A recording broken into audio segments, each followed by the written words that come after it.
What's going on? Phil, live from the cave. In today's episode, I'll be sharing with you guys my top 3 favorite form exercises to really put on that mass. So in the past, I've talked a lot about my favorite form exercises, certain grip exercises, just how to get bigger forms overall. This video is going to condense all these episodes into 3 basic exercises that I like to really pack on form mass in a hurry. So let's get into it.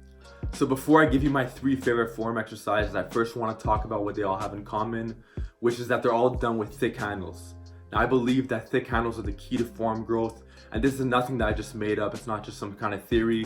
This is what bodybuilders use for bigger forms. This is how grip sport competitors have bigger forms, and also how arm wrestlers have bigger forms. Now, all of these people don't only train in order to get bigger forms unless you're a bodybuilder, but the side effect is that they're getting bigger forms with all this thick handle work that they're implementing. Now, the thick handle, it trains the fingers, trains the grip strength, but also trains the forms in a very unique way that can't be duplicated with pencil thin handles. So there's a lot of benefits, and also you don't have to go ultra heavy. You can get more out of less weight because you're using a thicker handle.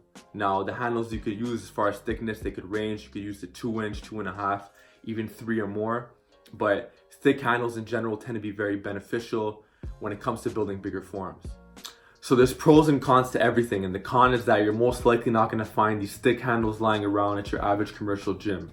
Stuff like thick dumbbells, thick barbells, which you could also get at a local construction site, you're most likely not going to find at your commercial gym. So you'd have to order some of this stuff online, make it yourself, or just go to special strongman gyms or just gyms that might have more of that type of equipment that you're looking for if you want to get those thick bars.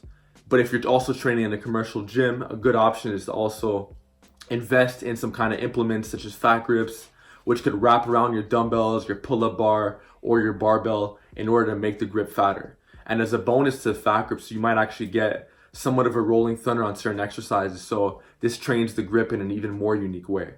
But overall, whether you're using an axle bar, a fat grip, you want to make sure that the grip is fat in order to really get those thicker forms. So now I'm going to show you guys the 3 best form exercises to really pack on that mass.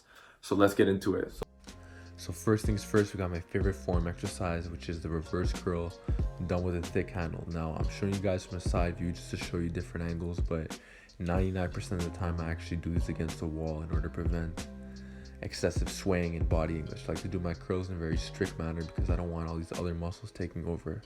You could also do these with a really narrow grip or just a shoulder width. These are great for the brachialis, brachioradialis, and all that good stuff. Really good for making your forms look beefy from the front. Now, we have the hammer curl.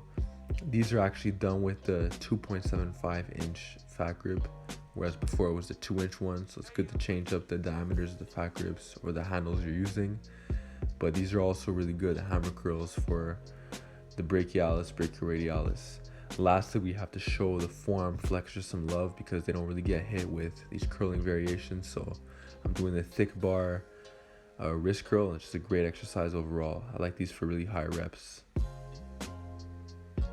Summer's just around the corner, so let's get those forms out. Let's get those forms bigger. And let me know in the comment section below if you learned anything and how you're going to integrate this into your forearm training. So take care.